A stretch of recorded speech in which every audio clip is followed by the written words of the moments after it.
Këtë shtunë, emisioni Personazhe në Fokus sjell pjesën e dytë të një rrëfimi të veçantë me dy mësues të njohur, tashmë në pension, zotin Kristaj Shmëhilli, mësuesi historisë, dhe zotin Josif Gjermeni, mësuesi edukimit fizik dhe trajner i volejbollit.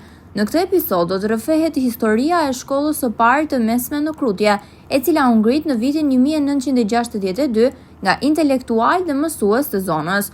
Kjo ishte shkolla e parë e mesme në fshatrat e Shqipërisë, duke e kthyer Krutjen në një qendër të rëndësishme arsimore në zemër të Myzeqes.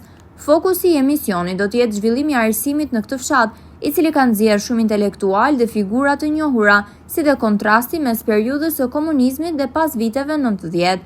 Përmes një qasjeje pa censur, ky episod sjell një vështrim mbi historinë e arsimit dhe jetën në këtë zonë, duke krahasuar dy kohra të ndryshme. Një pjesë e rëndësishme e programit do t'i kushtohet rolit të sportit në Krutje dhe veçanërisht skuadrës së volejbollit për femra 11 nëntori, e krijuar në vitin 1970. Me ndërtimin e pallatit të sportit, Krutja dhe qyteti i Lushnjës morën një vëmendje të veçantë në arenën sportive.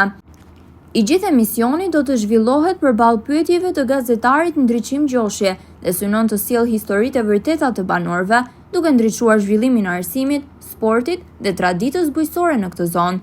Mos e humbisni, çdo të shtunë ora 21 në televizionin Apollon.